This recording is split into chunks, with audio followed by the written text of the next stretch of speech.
Bonjour à toutes et à tous, chers investisseurs CLF, pour cette vidéo. Alors, une vidéo assez spéciale consacrée à l'entrepreneuriat et ma position personnelle, hein, avec le recul, bien sûr, sur l'entrepreneuriat et notamment sur la face cachée de l'entrepreneuriat. Donc voilà, ça va être une vidéo assez longue, mais je pense qu'elle va vous en apprendre beaucoup. Enfin voilà, il va y avoir des choses, hein, je vais dire pas mal de choses euh, que vous n'aurez pas vraiment l'habitude d'entendre sur l'entrepreneuriat. Alors bien sûr, comme toujours, évidemment, moi j'aime bien passer par des slides parce qu'évidemment je prépare quand même mes interventions. Donc le titre de la vidéo est un peu choc, c'est la face cachée de l'entrepreneuriat et pourquoi je renonce en fait à faire une carrière d'entrepreneur, d'auto-entrepreneur. Alors, sans tarder, hein, on va passer. Alors, vous connaissez un petit peu ce graphique, hein, c'est le graphique du nombre de défaillances d'entreprises, hein, qui a explosé, hein, en 3 ans. Le nombre de défaillances d'entreprises a littéralement explosé, hein. On est à des records jamais vus depuis 35 ans. Depuis 1991, on n'a jamais atteint ce tel niveau de défaillance d'entreprise.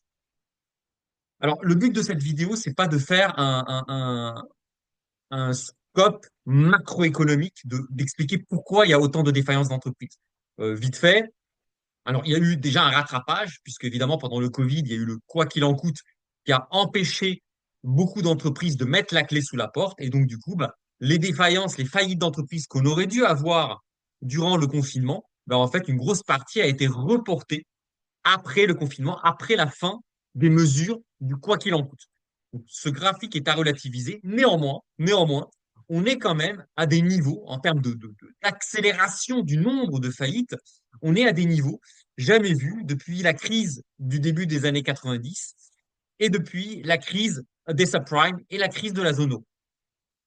Donc là, évidemment, je ne vais pas revenir sur une partie des causes des faillites d'entreprise, hein. Ça, je vous invite à aller voir les vidéos de François Xavier, hein, de la chaîne Droma Économie et de Charles Sana des Greniers de l'Écho. Donc, ils vont vous expliquer effectivement que, bah, effectivement, il y a beaucoup de bureaucratie en France. Voilà, il y a énormément de paperasse administrative. On le sait. Enfin, ça, c'est un scoop pour personne. On sait que en France, pour monter une entreprise et surtout pour faire vivre une entreprise dans le temps, c'est un parcours du combattant. Il y a tout un tas voilà, pour chaque métier, vous devez rendre compte à au moins 5, 6, 7, 8 agences publiques de l'État pour pouvoir continuer à vivre de votre métier. Et ce, quasiment quel que soit le métier. Et a fortiori, évidemment, des métiers réglementés comme les médecins, les agriculteurs ou, par exemple, les conseillers en gestion de patrimoine.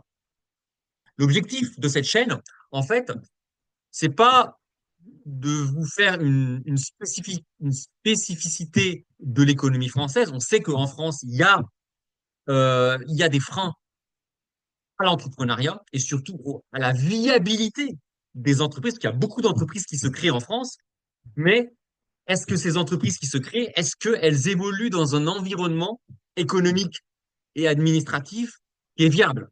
Et là, évidemment, c'est compliqué. Ça, c'est très compliqué, mais le but de cette vidéo, ce n'est pas de vous ressasser les obstacles administratifs qu'il y a en France. Néanmoins, même si on exclut le cas français, être entrepreneur, c'est quelque chose de très compliqué. Et là, justement, je vais vous détailler la face cachée, tout ce que l'on ne vous dit pas sur l'entrepreneuriat et qui fait que beaucoup d'entrepreneurs, pour ne pas dire la majorité des entrepreneurs, lâchent l'affaire indépendamment du pays. C'est pas parce que vous êtes en France que vous arrêtez l'entrepreneuriat. Il y a plein de personnes qui créent leur société aux États-Unis et qui arrêtent l'activité ou qui ne poursuivent pas l'activité parce que, tout simplement, l'environnement, l'exigence pour être entrepreneur est très, très, très difficile. Alors, tout d'abord, je vais rappeler un petit peu les avantages et les inconvénients de l'entrepreneuriat. Alors, le slide là, il est assez. Alors ça, il vous a été raconté par pas mal de personnes sur YouTube. Donc, être entrepreneur, ça a des avantages, mais là encore, je ne vais pas m'attarder dessus parce que c'est un discours que vous avez eu l'habitude d'entendre. Alors, évidemment, les avantages vantés de l'entrepreneuriat, un, vous êtes votre propre patron. Vous n'avez pas de chef à qui il faut rendre des comptes. Bon, ça, voilà, ça, vous l'avez entendu parler, et effectivement, je ne peux pas vous démentir. Vous avez la liberté de vous organiser comme vous voulez. Vous êtes votre propre patron, bah, vous pouvez organiser vos journées un petit peu comme bon vous semble. Même si on peut nuancer, parce que dans énormément de métiers, vous êtes contraint soit par la législation, soit par les partenaires avec lesquels vous travaillez, soit par vos clients. Donc là encore, vous voyez, la liberté de s'organiser comme on veut, on peut la nuancer. La possibilité de partir en vacances où l'on veut et quand on veut. Là encore, effectivement, en théorie, quand vous êtes entrepreneur, vous pouvez partir, vous n'avez pas de demande de congé à faire. Là encore, il faut quand même nuancer les choses, parce que vous avez quand même beaucoup de métiers entrepreneuriaux où vous avez des contraintes terrain. Typiquement, quelqu'un, par exemple, qui crée un centre équestre, bah, il va être dépendant du cycle bah, du cheval, de l'animal. Donc, il ne peut pas comme ça partir en vacances quand il veut. Pareil pour mes amis agriculteurs, parce que je connais pas mal de personnes qui travaillent dans l'agriculture, dans l'élevage. Pareil, ce sont pas des métiers où vous pouvez partir en vacances quand vous voulez. Les céréaliers, bah, pas de chance pour eux. En été, quand il fait beau, quand on veut partir en vacances, c'est la période des moissons. Vous ne pouvez pas partir en vacances comme ça quand vous voulez. Donc là encore, à nuancer. La possibilité de travailler d'où l'on veut. Là encore, effectivement, dans beaucoup de métiers, vous pouvez maintenant, avec l'informatique, avec l'Internet, avec la fibre, avec le satellite, vous pouvez, dans beaucoup de métiers, travailler d'où vous voulez. Je pense par exemple au métier de conseiller en gestion de patrimoine, en investissement. Effectivement, quelqu'un qui fait ça à temps plein peut travailler de là où il veut. Mais là encore, c'est pas le cas de tous les métiers. Si vous êtes agriculteur, vous pouvez pas aller aux Bahamas et exercer votre profession d'agriculteur aux Bahamas. Pareil, si vous êtes chirurgien, vous aurez du mal à être chirurgien, voilà, à Bali. Voilà, ou alors vous allez opérer des Maliens. Mais si vous voulez être chirurgien et avoir une patientèle française, vous ne pouvez pas aller vous délocaliser. Disposer de son argent selon ses besoins en définissant soi-même le salaire à se verser. Donc là encore, en théorie, ça c'est vrai, effectivement, vous pouvez choisir le salaire que vous voulez vous verser. Mais là encore, à nuancer encore, quand on est salarié, en fait, il y a une grosse partie du coût que l'on fait peser à son employeur, que l'on ne voit pas sur sa fiche de paye, à savoir les charges patronales. Donc là encore, on ne peut pas forcément, et j'ai connu des entrepreneurs qui ont choisi de se verser comme ça leur salaire de manière arbitraire. Et puis, bah, ce qui s'est passé, c'est que 1 an, 2 ans, 3 ans après, ils se sont fait rattraper par les URSSAF parce que ces entrepreneurs-là n'ont pas imaginé une seconde que, en fait, quand ils se versent un salaire brut, bah, ils doivent aussi payer les cotisations patronales. Donc, en fait, quand vous voulez vous verser un salaire de, on va dire, 3 000 € par mois net, en réalité, il faut que vous provisionnez, que vous ayez une capacité de sortir 6 000 € tous les mois de votre société. Parce qu'il faut compter aussi les charges patronales et les charges salariales qui vont vous être demandées par l'URSSAF, mais avec un différé de 1 an, 2 ans, 3 ans. Et souvent, beaucoup d'entrepreneurs se font avoir ça. Et enfin, et on va y revenir sur ce sujet, effectivement, l'absence de plafond de verre. Donc, effectivement, quand vous êtes entrepreneur, évidemment, si vous êtes très bon, très fort, là encore, je vais nuancer, je vais revenir sur ce que c'est que vous êtes très fort. Bah, évidemment, vous n'avez pas de plafond de verre. On va pas vous dire, ah bah désolé, je peux pas vous augmenter parce que vous êtes une équipe de 3 ou 4 personnes. Et si je vous augmente vous, il faut que j'augmente les 3 ou 4 personnes de l'équipe. Là, vous êtes entrepreneur, vous pouvez, si jamais ça cartonne, le business cartonne, vous pouvez vous verser des salaires de 100 000 € tous les mois, même plus. Donc là, ce sont les avantages. Alors maintenant, on va passer aux inconvénients. Alors le premier inconvénient, et ça, beaucoup de gens l'ignorent, et ça, c'est pas forcément lié à la France, c'est que vous êtes obligé d'assumer seul la création de valeur. Être entrepreneur, c'est être libre, mais c'est aussi être obligé de se situer à toutes les étapes de la chaîne de valeur. Quand vous êtes salarié, on vous demande de faire une tâche. Vous êtes expert en quelque chose. Vous êtes comptable. On va vous demander de faire de la comptabilité. Vous êtes médecin en milieu hospitalier. Vous allez faire les soins. Vous êtes conseiller en gestion, en investissement dans une banque. On va vous demander de construire, de conseiller au mieux vos clients. On ne va pas vous demander de faire le commercial et la paperasse. Là, quand vous êtes entrepreneur, eh ben, il faut tout faire vous-même. Et là, ça passe par toutes ces étapes. Par exemple, monter sa structure d'entrepreneur. Donc là, il y a toute une étape administrative à faire. Autant vous dire qu'il ne faut pas avoir la phobie administrative. Là, la paperasse, il y en a. Ensuite, il faut faire une étude de marché.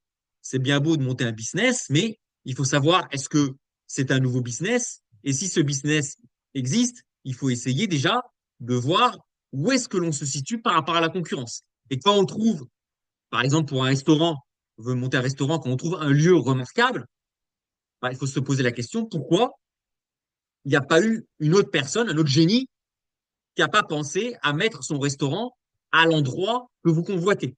Et pour ça, bah, il faut faire une étude de marché. Et donc, ça nécessite de la logistique. Troisième point, prospecter les clients. Donc là, être entrepreneur, c'est nécessairement aller à la chasse de ses clients. Donc là, c'est du commercial. Ensuite, bah, il faut monter une offre adaptée à vos clients. Donc là, c'est la technique. Ça, c'est le point commun entre l'entrepreneur et le salarié. Le salarié, on va lui apporter les clients. Alors, sauf si c'est un salarié spécialisé dans le commercial. Mais un salarié qui fait de la technique, on va lui apporter les clients. L'administratif, il n'a pas à s'en occuper parce qu'il est salarié d'une entreprise. Par contre, une fois qu'il a les clients, bah lui, il va mettre en place, il va monter des offres adaptées à ses clients. Donc là, c'est la technique, ça c'est commun. Ensuite, il faut déployer l'offre. Donc là, à nouveau, il y a de la logistique. Ensuite, il faut se mettre en conformité les solutions avec les lois en vigueur. Par exemple, dans l'agriculture, ben, vous savez très bien qu'il ne suffit pas d'aller moissonner les champs, de semer le grain, de moissonner les champs et de vendre votre production. Il faut faire des analyses, des tests. Est-ce que c'est conforme à telle loi, telle loi, telle loi, telle loi? Enfin, ouais, les agriculteurs savent de quoi je parle. Et donc là, à nouveau, on a un volet administratif. Ensuite, il y a ce qu'on appelle, alors, pour tous les métiers, mais il y a une veille réglementaire. Si vous êtes médecin, bah, 3 ans, 4 ans après, il faut vous mettre en conformité avec l'évolution des pratiques médicales. Donc là, c'est de nouveau. Donc ça, vous êtes vous responsable de ça. Vous devez y consacrer du temps et vous devez y consacrer de l'argent. Pareil pour d'autres métiers. Par exemple, le conseil en investissement, tous les ans, alors là, c'est carrément tous les ans pour le conseil en investissement, tous les ans, il faut passer des formations, repasser des examens, se réinscrire à différents, enfin, voilà, aux différentes associations, à l'ORIAS, etc. Tous les ans, il faut refaire ça. Donc là, c'est de nouveau de la technique. Et enfin, satisfaire tous les ans aux exigences comptables et fiscales. Il faut déposer les comptes, faire les liasses fiscales, etc., etc. Donc, à nouveau, de la comptabilité et de l'administratif. Donc, quand vous êtes entrepreneur, vous devez maîtriser toute la chaîne de valeur. Contrairement au salarié, qui lui peut se contenter du montage d'une offre adaptée aux clients rapportés par l'entreprise et éventuellement, évidemment, à la veille réglementaire. Donc, lui, évidemment, il doit y consacrer du temps, mais ce temps, il est payé, il est pris en charge par l'employeur. Mais tout le reste, évidemment, c'est à la charge de l'entrepreneur. Donc ça, c'est le premier très gros inconvénient de quand on est entrepreneur. Donc là, évidemment, ça permet de relativiser, ouais, je peux partir en vacances quand on veut, etc., etc., etc. C'est totalement faux. C'est totalement faux. Moi, les entrepreneurs que je connais, qui ont réussi, ben, je peux vous dire qu'ils bossent comme des fous. Voilà, comme des fous. Voilà, moi, je connais quelqu'un qui, alors je vais pas citer, alors je citerai le nom de certains entrepreneurs qui sont publics Donc là, j'ai pas de problème à citer. Mais je connais par exemple un entrepreneur qui a très bien réussi dans le conseil en investissement et en gestion de patrimoine. Il bosse tout le temps. Il bosse tout le temps. Il envoie des mails le 26 décembre, le 24 décembre, la Saint-Valentin, à Pâques. Il sait pas ce que c'est que le repos, quoi. Il est tout le temps, enfin, c'est une pile, quoi. Il bosse, il bosse, il bosse, il bosse, il fait que ça. Et il a réussi. Donc, être entrepreneur, c'est bosser, mais comme un singe, sans avoir la certitude de réussir. Parce que lui, il a réussi. Peux vous donner des exemples de personnes, alors là pour le coup, que je vais citer parce qu'elles sont publiques, ce sont des personnages publics que je connais, à qui j'ai parlé en direct, à qui j'ai pu parler, que j'ai appelé, que j'ai échangé par mail en direct, Tammy Cabage et Yann Darwin. Tammy Cabage et Yann Darwin, c'est des mecs qui bossent comme des bourrins. C'est des mecs qui bossent comme des bourrins. Et d'ailleurs, ils s'en cachent pas. Tammy Cabage, il explique qu'il bosse pour créer la TKL, donc qui est une école de formation à la bourse, aux investissements, à la finance. Tammy Cabage, il ne compte pas ses heures. Il bosse comme un cinglé. Pareil pour Yann Darwin. D'ailleurs, Yann Darwin avait fait une vidéo qui s'appelait en 2021, je crois, qui était comment multiplier son business pour 30. Et il explique clairement que lui, le samedi, le dimanche, les vacances, il connaît pas. Il bosse, il bosse, il bosse, il bosse. D'ailleurs, il dit il faut booster. Là, je cite ces personnes parce que ce sont des personnages publics. Donc, le conseiller en gestion de patrimoine à qui je fais allusion, je ne le cite pas parce que il veut rester discret et je respecte. Mais tous ces gens-là, tous les entrepreneurs, c'est des gens, ils bossent, mais comme des cinglés. Alors oui, il y a des entrepreneurs qui foutent pas grand-chose, mais ils réussissent pas. Hein, je ne connais pas un seul entrepreneur qui en fout pas une et qui réussit. Ça, d'ailleurs, on va justement aborder hein, par la suite les qualités requises pour réussir dans l'entrepreneuriat. Ensuite, vous avez le deuxième obstacle, c'est la solitude. Quand vous êtes entrepreneur, vous êtes tout seul. Quand vous avez un problème, quand vous avez un client qui vous pose une colle, ben, vous êtes tout seul. Quand vous avez un client qui vous pose un lapin, vous êtes tout seul. La com, elle est pour vous. Quand vous avez un client qui veut pas vous payer, ben, vous ne vous verserez pas de salaire à la fin du mois. Vous n'avez pas un service comptabilité qui va vous servir un salaire. Quand vous avez le fisc ou les URSSAF qui viennent poser des questions sur votre comptabilité, vous êtes tout seul. Donc vous êtes vraiment tout seul. Et ça, il faut avoir un mental pour y arriver. Il faut avoir un caractère, il faut avoir un mental. Tout le monde ne l'a pas. Alors d'autres inconvénients, effectivement, une charge de travail largement supérieure à celle produite par un salarié. Donc ça, évidemment, vous voyez, je vous ai cité l'exemple du CGP ou d'autres CGP, hein, j'en connais d'autres, hein, voilà, que je ne citerai pas le nom. Et bah, si vous voulez voir, hein, regardez Tammy Cabage, regardez Yann Darwin, c'est des mecs qui comptent pas leurs heures, ils bossent. Autre inconvénient, un risque d'avoir un salaire négatif. Un salaire négatif. Donc, quand vous êtes salarié, la pire des choses qui peut vous arriver, bah, c'est de perdre votre boulot, de vous retrouver au chômage. Mais vous avez votre salaire qui est quasiment constant. Vous perdez votre travail, vous avez le chômage, mais vous n'allez pas avoir un salaire négatif.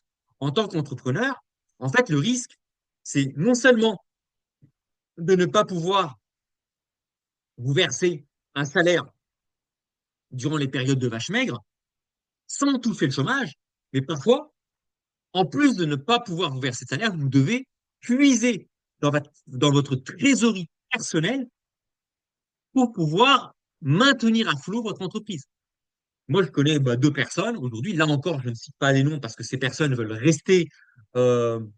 veulent rester anonymes et je respecte cette intimité. Je connais une personne bah, qui travaille dans l'immobilier. Ça fait 2 ans qu'elle ne se verse pas de salaire.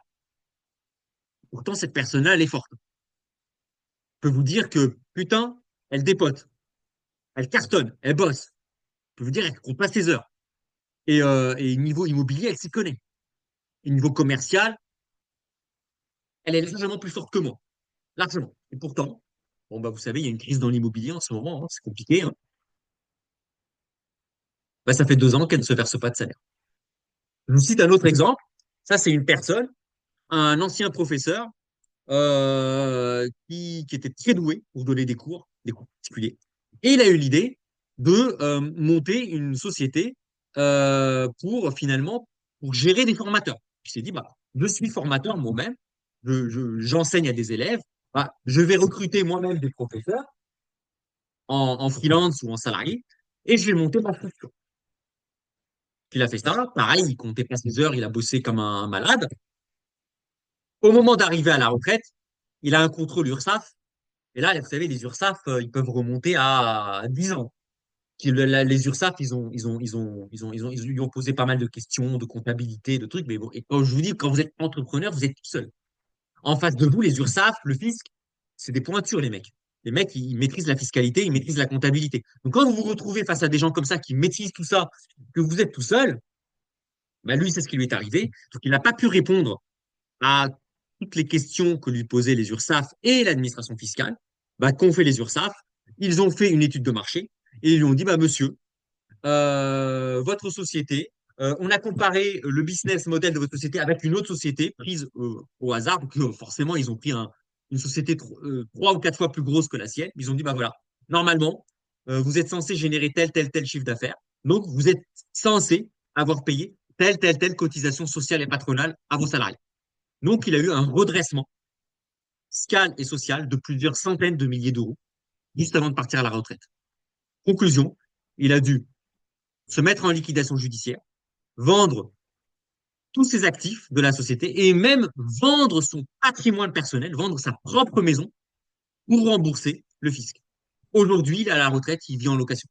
Et il pourra, malheureusement, jamais acheter sa maison ou son appartement. Voilà encore un autre exemple que quand vous êtes entrepreneur, en fait, votre risque, il est illimité. Il n'y a pas de limite au risque. Vous pouvez vraiment tout perdre. Et donc, effectivement, bah là, je confirme, voilà, il existe ce qu'on appelle un risque de negative equity. Alors, le negative equity, c'est de vous retrouver dans une situation où les dettes de votre société dépassent le capital, les actifs de votre société. Et donc, dans ce cas-là, bah, vous devez puiser dans votre épargne personnelle pour éponger les dettes de la société. Là encore, je ne parle pas des grands patrons. Hein, je ne vais pas parler de Patrick Drahi, de Xavier Niel, de Bernard Arnault. Ces gens-là, eux, je ne me fais pas de soucis pour eux. Ils ont des avocats, ils ont des fiscalistes, ils ont des conseillers en investissement, en gestion de patrimoine, ils ont des notaires, ils ont tout ce qu'il faut. Je parle de quelqu'un qui veut démarrer dans l'entrepreneuriat et qui veut faire son trou dans ce domaine. Donc ça, en fait, voilà tous les inconvénients du métier d'entrepreneur. Alors maintenant, on va passer aux statistiques. Donc là, je vais prendre un métier, bah, forcément une profession que je connais, puisque j'ai travaillé, ça fait 20 ans que je travaille dans la finance, l'actuariat, la gestion d'actifs, la gestion de fortune, le conseil en gestion de patrimoine. Donc, je vais vous sortir des chiffres, des statistiques de salaire, hein, de chiffre d'affaires, puisque quand on est entrepreneur, on ne parle plus de salaire, on parle de chiffre d'affaires, de résultats, d'une profession qui est le métier de conseil en gestion de patrimoine indépendant ou affilié à un réseau qui n'est pas salarié. Alors, là, je prends mes sources, c'est l'AMF, l'autorité des marchés financiers, donc ce n'est pas des statistiques que j'ai inventées de ma tête. Donc là, je vais vous sortir une statistique qui va vous faire rêver. Donc là vous avez tous les exercices. Alors, hein, l'AMF publie des rapports, évidemment, pour avoir les chiffres de 2020, 21, 2022, il faut attendre 2023, 2024, 2025. Donc, les chiffres de 2025, on ne les aura pas avant 2028. Donc, sur 2022 et 2021, donc l'AMF, donc l'autorité des marchés financiers, donc elle s'est renseignée, donc elle a contacté donc les différentes associations de conseillers en investissement et en gestion de patrimoine. Donc, vous en avez plusieurs, hein, l'ANACOFI, le CNCGP, la compagnie CIF, etc. Et elle a recueilli les statistiques de chiffre d'affaires moyen par association. Parce que quand vous êtes conseiller en gestion de patrimoine indépendant, vous êtes obligé de vous inscrire à l'ORIAS et vous êtes obligé d'adhérer à une association. Et donc, on a en moyenne, en 2022, le chiffre d'affaires moyen conseiller en investissement financier, il s'élève à 166 114 euros par an. Donc là, on me dit, waouh, putain, c'est génial, l'entrepreneuriat en moyenne, 166 000 euros de chiffre d'affaires. Waouh, waouh, waouh, waouh, c'est génial. C'est génial. Bon, moi, le rapport AMF, je l'ai lu en détail. Parce que c'est bien beau de regarder une moyenne. Attention, déjà, le chiffre d'affaires, c'est pas un salaire. Ne pas confondre chiffre d'affaires avec le résultat et avec le salaire. Donc, déjà, donc le chiffre d'affaires, 166 000 euros. OK. Donc là, alors moi, je connais un petit peu la profession de CGP. Donc là, vous avez toutes les charges fixes que doit verser un CGP. Déjà, tous les ans, il doit payer ce qu'on appelle la CFE, la cotisation foncière des entreprises. Ça, on n'y coupe pas. Ensuite, il doit payer l'ORIAS. L'ORIAS, 60 euros. C'est pas énorme, mais c'est tous les ans. Même quand vous démarrez, hein. Ensuite, il doit payer la cotisation CIF. 110 euros et encore 110 euros, j'ai pris vraiment la fourchette basse, hein. On est plutôt à plusieurs centaines d'euros. 110 euros, c'est si, voilà, si vous avez, si vous êtes adhérent d'un réseau, etc. Je suis gentil, hein. Ensuite, il doit payer l'ANACONSO. Alors ça, c'est une autre association, 30 euros. Il doit payer ce qu'on appelle la cotisation, l'assurance responsabilité civile professionnelle. 300 euros. Donc ça, voilà. Et encore 300 euros, là encore, je suis gentil. Ça, c'est quand vous êtes adhérent d'un réseau. Si vous êtes vraiment indépendant, vous êtes plutôt à 1000 euros. Il doit payer la cotisation AMF, 450 euros. Ça, c'est pour tout le monde. Il doit payer la cotisation ACPR, 150 euros. Il doit payer la cotisation à la Chambre de commerce et d'industrie, 75 euros. Donc, vous voyez un petit peu tout ce qu'il faut sortir. Il doit payer les formations tous les ans. Rappelez-vous, hein, ce qu'on appelle la veille réglementaire. Quand vous êtes salarié, ça, vous ne le voyez pas. Ça, c'est un coût, hein, qui est pris en charge par votre employeur. Quand vous êtes à votre compte, ça, c'est pour votre pomme. Tous les ans, 600 balles, tous les ans, c'est à vous de payer. Et enfin, bah, il faut produire, il faut faire sa comptabilité, faire sa fiscalité, etc. Donc là, vous payez votre comptable 1000 euros à peu près par an de comptable. Déjà, on a à peu près 3 375 euros de charges fixes tous les ans. Vous allez me dire, hein, de toute façon, le chiffre d'affaires, avec 166 000 euros de chiffre d'affaires tous les ans, on n'est pas à 3000 balles près. Donc, ça vous donne un résultat convertible en salaire de 162 000 euros moyen. Là, vous enlevez les charges patronales. Et oui, euh, si vous voyez votre fiche de paye, vous êtes salarié, vous voyez à côté ce que votre employeur, ce que vous coûtez à votre employeur. Ben, quand vous êtes salarié, quand vous êtes entrepreneur, ben, les charges patronales, c'est Bibi qui les paye, c'est vous qui les payez. Donc, il faut enlever 33% de charges patronales. Et donc, ça vous donne un salaire brut à peu près de 109 000 euros. Déjà, donc ça veut dire qu'un CGP moyen, moyen, il peut se verser 109 000 euros tous les ans, soit 9 000 euros bruts par mois. Vous allez dire, mais ça reste encore excellent. Il est où le problème? Il est où le problème? 9 000 euros par mois, moi je signe. Attention, le rapport AMF, vous savez, là, alors ce que j'adore en France, c'est qu'on a des administrations qui produisent beaucoup de statistiques. On a, enfin, que ce soit l'INSEE, la CPR, l'AMF, c'est des machines à produire des statistiques, des rapports comme ça. Moi, j'ai été creusé un peu plus en détail. Parce que moi, j'en connais des CGP qui galèrent, qui tirent la langue. Et je me dis, mais c'est bizarre. 9 000 euros bruts par mois, en moyenne, c'est bizarre. La plupart des CGP que je connais, ils sont loin de pouvoir se verser un salaire brut de 9 000 euros par mois. C'est bizarre. Donc, du coup, le rapport de l'AMF, je l'ai lu en détail. Alors là, c'est très intéressant quand on regarde comment se répartit le chiffre d'affaires sur l'ensemble des CGP.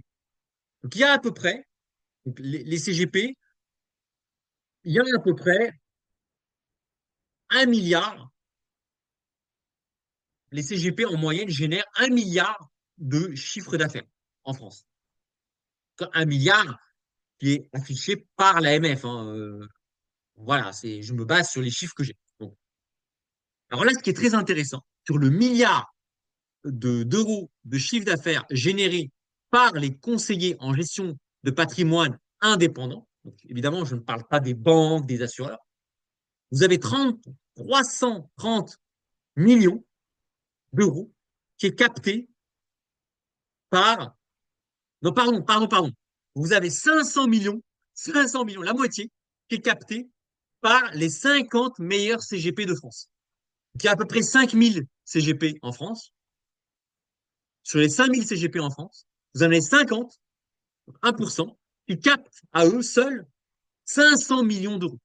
Donc déjà, sur le milliard de chiffre d'affaires qui est généré, vous avez la moitié, 500 millions, qui est capté par 50 CGPI, 50 conseillers en gestion de patrimoine indépendants.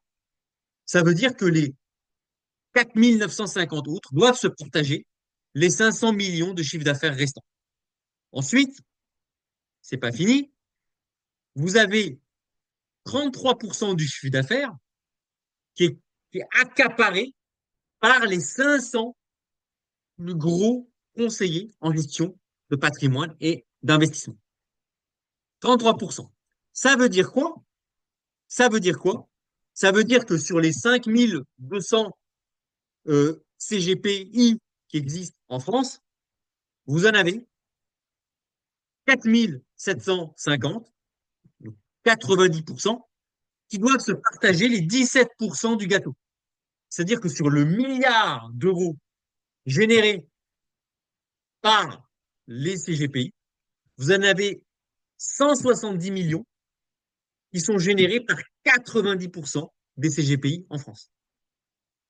Ça veut dire que vous avez 90% des CGP qui se partagent 17% du gâteau. Voilà. Donc déjà là, la moyenne, déjà le chiffre moyen que je vous annonce, bah, il est à relativiser. Hein, la moyenne, hein, c'est le fameux adage. Hein. Vous allez dans un bar, vous avez que des smicards dans un bar, le SMIC, hein, 1400 euros tous les mois.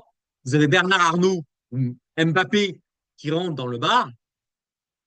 Bah, la moyenne de toutes ces personnes du bar, elle sera à plusieurs millions d'euros par mois.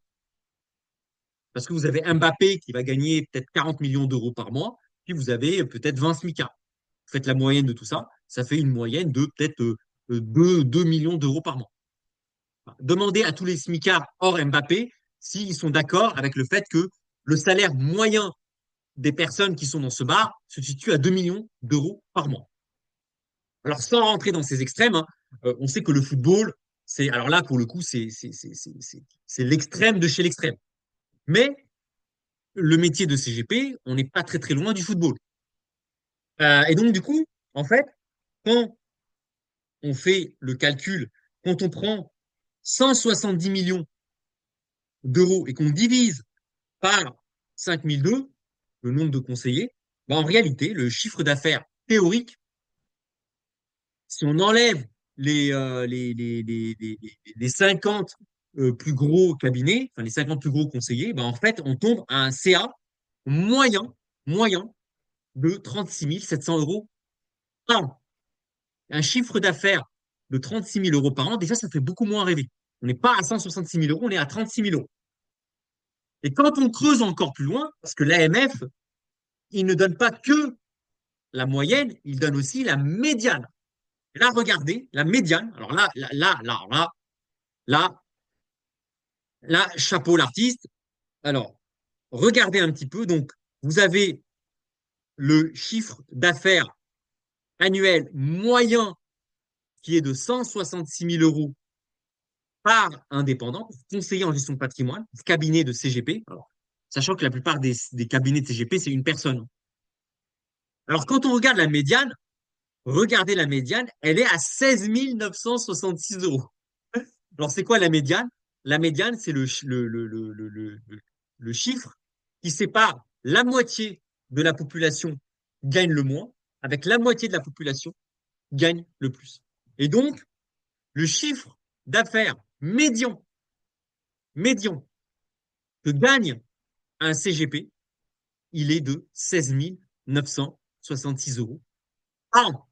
Alors, quand je reprends ce chiffre d'affaires et que j'enlève les charges, alors là, pour le coup, par rapport à 16 000 966 euros, les charges fixes, la CFE, l'ORIAS, le CIF, l'ANACONSO, le RCP, la AMF, tout ça, le comptable. Et en fait, le résultat, une fois que vous avez payé vos charges incompressibles, en fait, votre résultat médian, il n'est que de 13 591 euros. Et ça, ce résultat que vous pouvez vous verser en salaire, alors heureusement, quand vous avez un résultat aussi bas, vous pouvez, en fait, avec ce chiffre d'affaires, en fait, vous pouvez vous être auto-entrepreneur. Ça, c'est l'avantage. Vous pouvez être auto-entrepreneur et donc, du coup, être exempt des charges patronales. Heureusement, hein, vous voyez, ça, c'est l'avantage de la France, c'est que quelque part, quand vous êtes vraiment tout petit, vous pouvez échapper aux charges patronales. Évidemment, l'avantage, hein, vous êtes entrepreneur, vous gagnez en médiane, donc la moitié des CGP, 16 966 euros. Je vous fais grâce des charges patronales, ça vous donne un salaire brut de 1 132 euros tous les mois. C'est-à-dire qu'un conseiller en investissement financier indépendant gagne en médiane, moins que le SMIC. Voilà la réalité de l'entrepreneuriat. Ça, c'est la réalité de l'entrepreneuriat. Il faut raisonner en médiane. Alors évidemment, le problème, quand vous allez sur YouTube, vous, vous, vous n'entendez parler que de ceux qui ont réussi. Vous êtes agent immobilier, tout le monde ne connaît que, enfin, si je vous fais qui veut gagner des millions, et je vous demande de citer un conseiller, un agent immobilier qui vous passe par la tête, vous allez me citer Stéphane Plaza. Mais pour un mec comme Stéphane Plaza qui a cartonné, vous allez avoir des dizaines de milliers d'agents immobiliers qui n'ont même pas de quoi nourrir leur famille. Et c'est pas des tocards, les mecs. C'est des mecs qui bossent. Les agents immobiliers, j'en connais, c'est des mecs qui bossent, qui comptent pas leurs heures. Les conseillers en gestion de patrimoine, j'en connais plein qui bossent comme des malades. Et regardez la médiane, 1 132 euros par mois de salaire médian. Si on convertit le chiffre d'affaires médian publié par l'AMF, hein, je ne l'ai pas sorti du chapeau. Vous pouvez aller, hein, vous tapez AMF statistiques CGP, vous allez tomber sur ces résultats.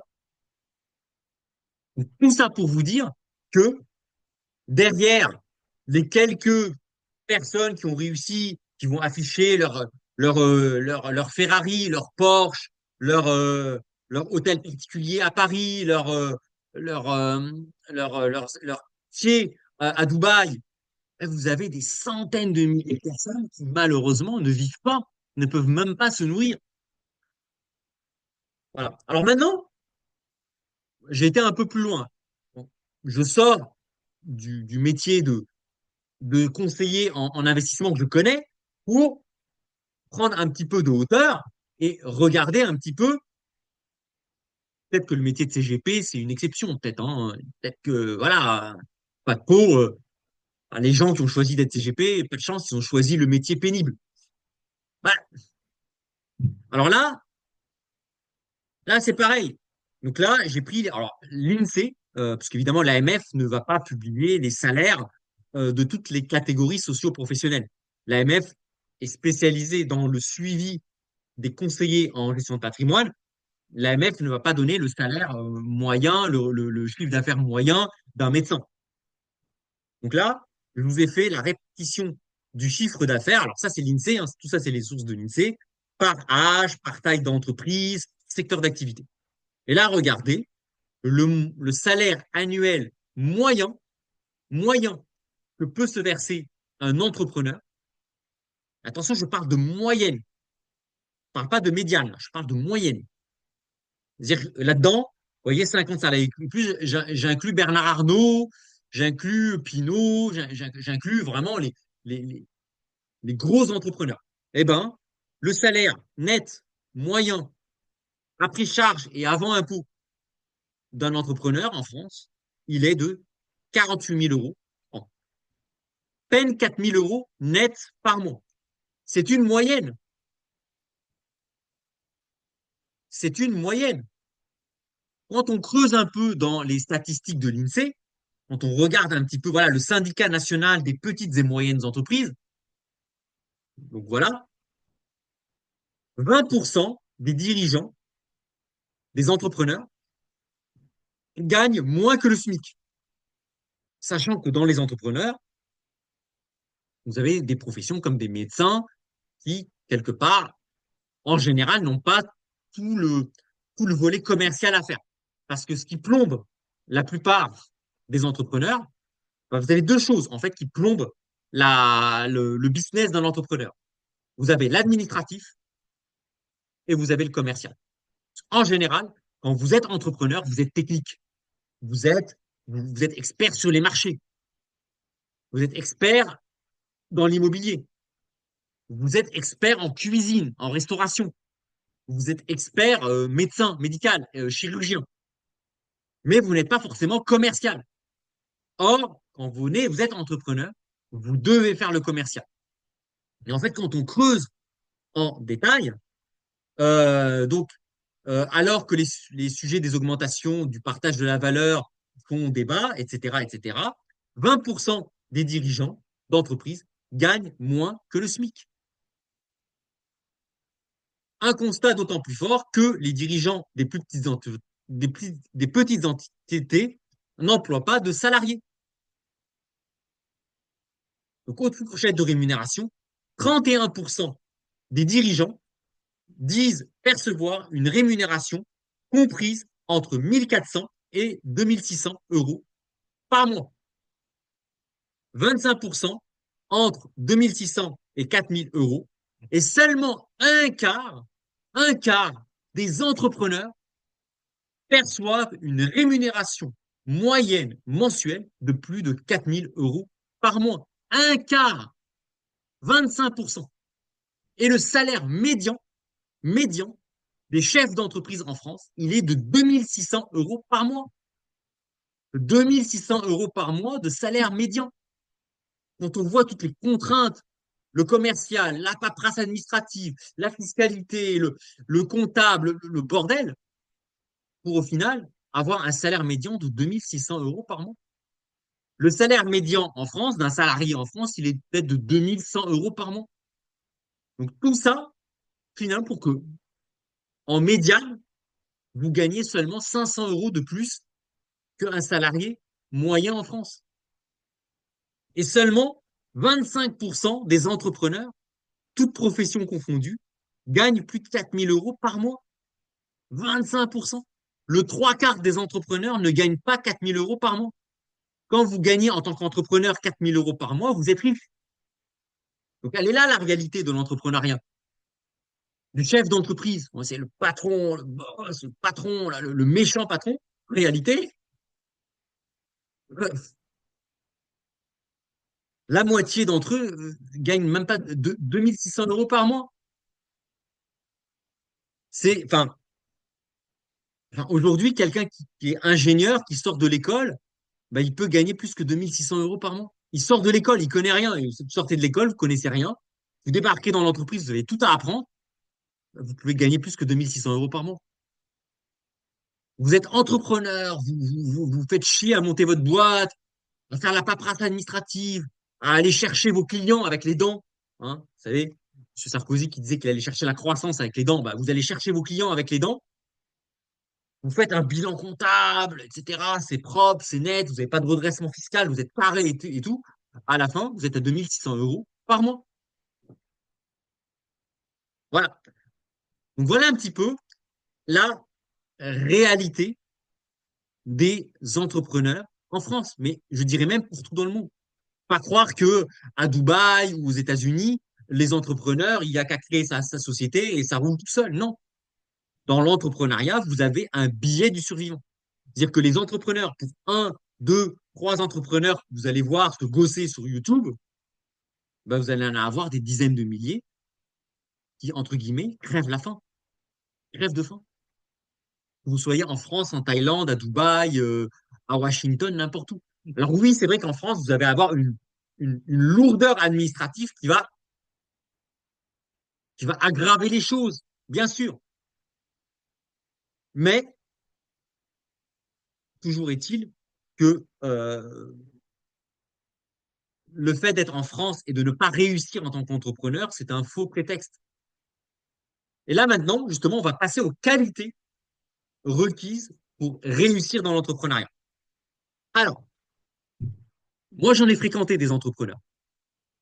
Alors, les qualités des entrepreneurs qui réussissent, eh ben, en fait, elles sont nombreuses. Déjà, le travail. Il y a pas de miracle. Les entrepreneurs que je connais qui ont réussi ne comptent pas leurs heures. Ils savent pas ce que c'est qu'un week-end. Ils savent pas ce que c'est que Noël, les vacances scolaires. Ils savent pas ce que c'est. Ces mecs-là, ils savent pas ce que c'est. Les week-ends, ils sont tout le temps en train de bosser. Ils sont en train d'organiser des événements. Ils ont des rendez-vous clients. Ils sont en train de faire des visites. Ils sont tout le temps en train de bosser. Ça, ne croyez pas en quittant le salariat pour devenir entrepreneur, vous allez avoir la belle vie. C'est tout le contraire. La technicité. Là, c'est pareil. Quand vous êtes entrepreneur, il faut être le meilleur dans votre domaine pour ne pas perdre des parts de marché, voire même en gagner. Il faut être technique. Le commercial. Là, il n'y a pas de miracle. Personne ne vous fera de cadeau en vous donnant des clients. Un client, il faut aller le chercher avec les dents. Il faut avoir des qualités commerciales. Il faut avoir des qualités aussi de leadership. Hein, quand vous êtes entrepreneur, bah, vous allez devoir affronter un environnement hostile avec une multitude de personnes qui ne croient pas en vous et dont il faudra convaincre et même embarquer avec vous. Ce soit en tant que client, en tant que salarié, en tant qu'apporteur d'affaires ou en tant qu'ambassadeur. Donc là, il faut faire preuve de leadership. Et ça, c'est pas donné à tout le monde. Il faut avoir un grand sens de l'organisation. En tant qu'entrepreneur, vous ne pouvez pas vous appuyer sur un secrétariat qui va vous faire la paperasse administrative. Souvenez-vous de l'exemple de l'entrepreneur qui donnait des cours particuliers et qui a monté sa société de formation. Il s'est cassé les dents. Pourquoi il s'est cassé les dents? Parce il n'a pas pu gérer l'administratif, le secrétariat, la fiscalité, etc., etc., etc. Et enfin, et ça, on ne le dit pas assez, la chance. Et oui, à l'image de l'adage que les joueurs de loto connaissent bien, tous les gagnants au loto ont tenté leur chance. Ben, l'entrepreneuriat, pour réussir dans l'entrepreneuriat, il faut une dose de chance. Même si la chance ne vient pas toute seule, hein, alors ça, les entrepreneurs qui ont réussi vont dire, ouais, mais attends, la chance, moi, je l'ai provoquée. C'est vrai, mais il faut, à un moment ou à un autre, avoir ce petit coup de pouce de la vie. Vous pouvez bosser, vous pouvez être très travailleur, vous pouvez être très technique, vous pouvez être très commercial, vous pouvez avoir du leadership, un sens de l'organisation. Si à un moment ou à un autre, vous n'avez pas ce coup de bol, votre activité ne décollera pas. Prenez un exemple que tout le monde connaît, Stéphane Plaza, l'agent immobilier préféré des Français. Ben moi, je connais son histoire à Stéphane Plaza. Il était agent immobilier, comme peut-être un grand nombre parmi vous qui m'écoutent.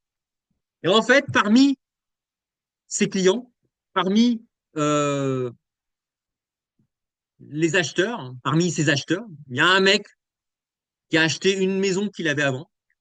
Et la maison qu'il a vendue à un acheteur, ben cet acheteur, c'était un journaliste chez M6. Et ce journaliste chez M6, il a dit à Stéphane Plaza, il lui a dit, bah écoute, t'es sympa, t'es drôle, tu te présentes bien, t'es marrant, j'aime bien passer du temps avec toi. Si tu venais chez M6 faire un casting pour présenter des émissions en rapport avec l'immobilier. Donc Stéphane Plaza a dit oui. Il a passé le casting avec succès. Donc, il est bon, le mec. Attention, c'est pas le branleur qui a eu de la chance. Le mec, il est bon. Le mec, il bosse. Stéphane Plaza, il bosse. Alors, il joue un peu son côté un peu Pierre Richard, un peu maladroit, un peu.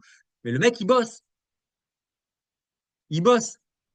Mais ce qui a fait exploser son activité, qui fait que maintenant il a des agences, Stéphane Plaza, c'est qu'à un moment ou à un autre, il a vendu une maison à un journaliste de M6. Il a eu le coup de chance au bon moment. Eh oui, mais il a eu de la chance. Mais c'est pareil dans tous les métiers. Tous les métiers. Hein, Donc là, j'ai pris l'exemple de Stéphane Plaza qui est connu. C'est pareil dans tous les métiers. Euh, par exemple, Yann Darwin, que, que, que vous connaissez, qui est connu, qui est un mec brillant, qui est un mec brillant. Je ne remets absolument pas en cause son côté brillant. C'est un mec, voilà, il a fait des vidéos où il montrait comment il faisait des travaux dans les appartements qu'il rénovait, dans l'académie investisseur rentable. Et ça, j'y crois. C'est pas de l'esbrouf. Le mec, il est bon. Quand il parle d'immobilier, ce mec-là, on sait qu'il est bon, on sait de quoi il parle. Mais pourquoi il a explosé? C'est qu'à un moment, la vie a fait qu'il a rencontré des gens qui avaient des connaissances complémentaires que lui n'a pas. Et d'ailleurs, lui-même, il en parle. Lui-même, il en parle dans une de ses vidéos. Il dit, bah moi, à un moment, au début, quand j'allais voir le banquier avec mon associé, il m'a dit que j'avais vraiment l'air d'un tocard parce que j'arrivais, j'étais mal habillé, et heureusement, et lui-même, il le dit, ce sont ses termes, heureusement, mon associé me dit, bah écoute, Yann, si tu veux réussir dans l'entrepreneuriat, tu vas bien t'habiller, tu vas m'accompagner en rendez-vous, je vais te briefer. Mais il a eu cette chance de rencontrer quelqu'un qui l'a fait grandir. Mais tout le monde n'a pas cette chance-là. La plupart des entrepreneurs, bah, ils se battent, ils courent après les clients, ils font de la paperasse, etc. Mais ils ne rencontrent pas de gens qui vont leur apporter des dizaines, des dizaines, des dizaines de clients. Ça, voilà, ça c'est le coup de chance. Voilà, il faut avoir ce coup de bol de tomber sur la personne qui va vous mettre en avant, qui va vous recommander, qui va être votre ambassadeur, qui va vous faire intervenir dans les médias, etc., etc. Et ça, ce coup de chance, malheureusement, il peut très bien ne jamais arriver. Il peut très très bien ne jamais vous arriver. Ou alors, vous pouvez avoir un coup de chance qui va vous propulser dans la stratosphère, et ensuite vous allez avoir un coup de malchance qui va tout vous annuler.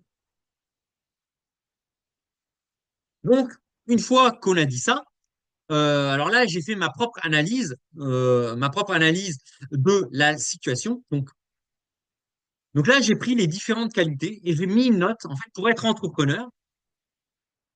Voilà les différentes qualités. Donc, le travail. Donc là, pour être entrepreneur, il faut au minimum, alors là, j'ai mis des notes, il faut au minimum avoir 18 sur 20, donc 90%, 18 sur 20 sur la partie travail. En tant que salarié, pour réussir en tant que salarié, vous pouvez vous en sortir en tant que salarié avec 60%, avec un petit 12 sur 20, vous bossez, vous n'êtes pas un acharné du boulot, mais bon, avec un petit 12 sur 20 en tant que salarié, vous pouvez vous en sortir. Alors ça, c'est mon auto-évaluation, c'est la manière dont moi, je m'évalue.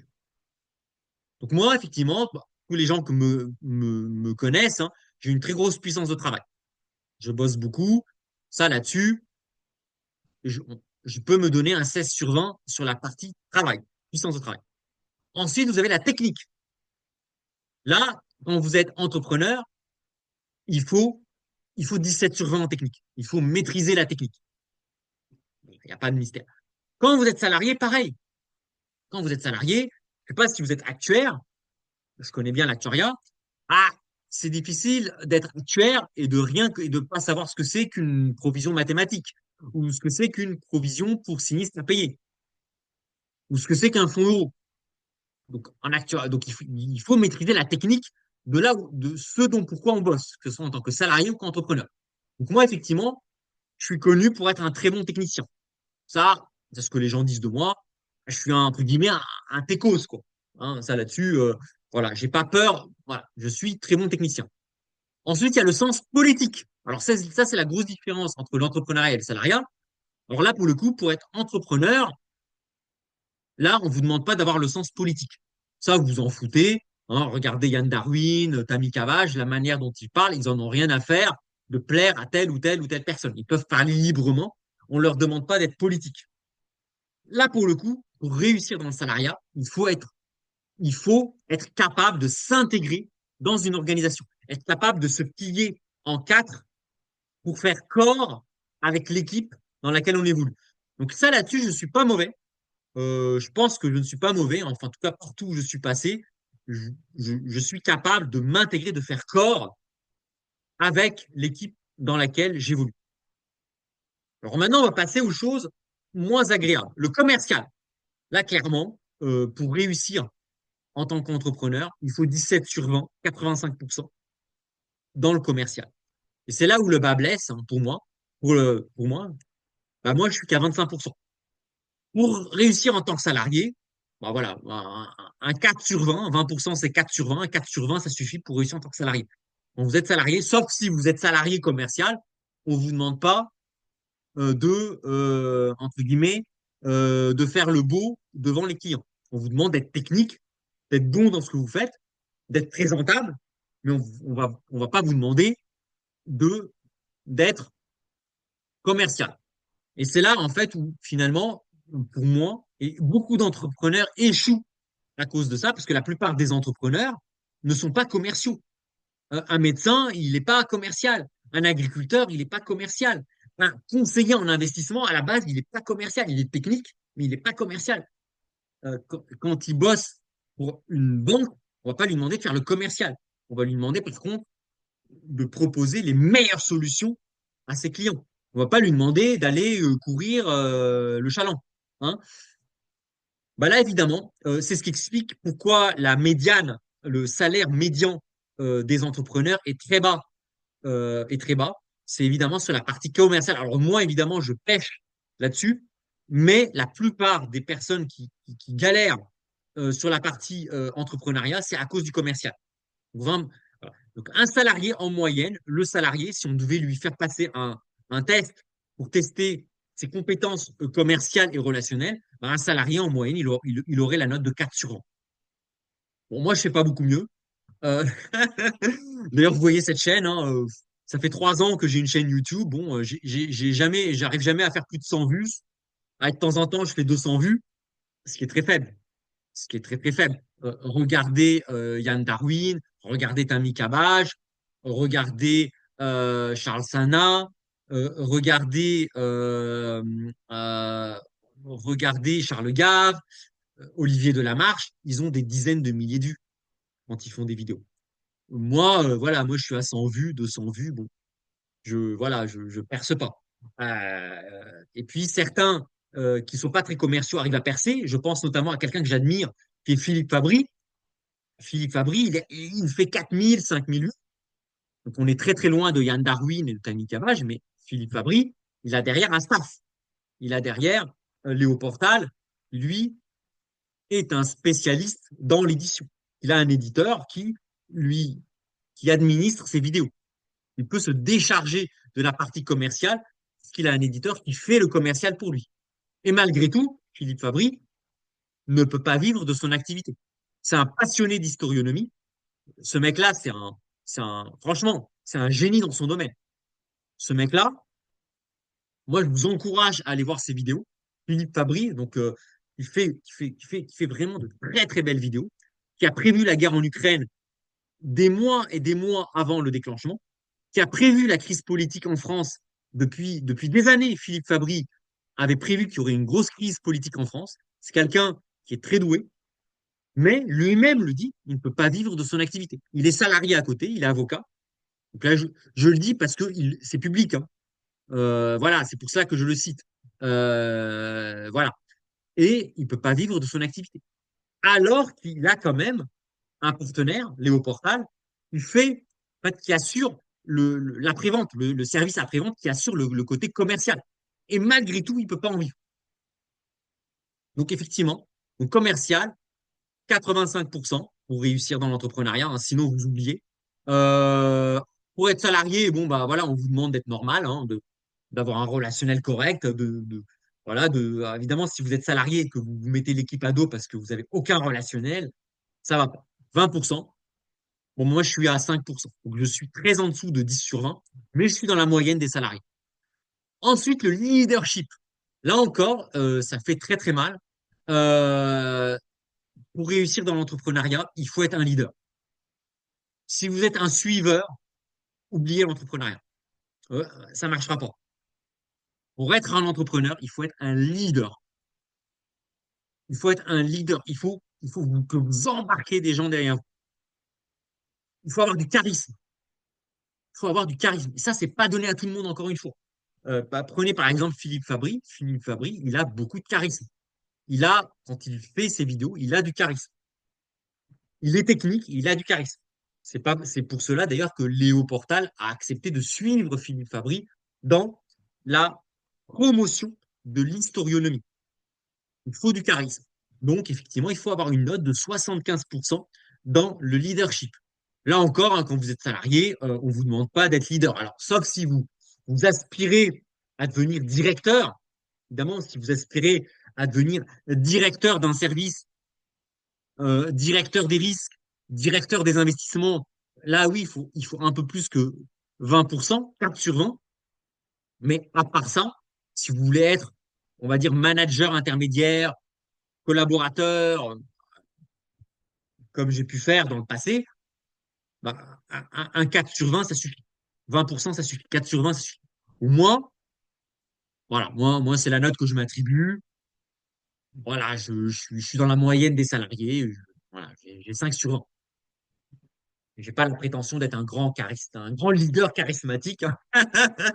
Bon, après, vous me le dites, hein, si vous n'êtes pas d'accord avec mon auto-évaluation, pas hésiter à me le dire, hein, mais moi, je pense pas faire preuve d'un charisme waouh waouh, hein.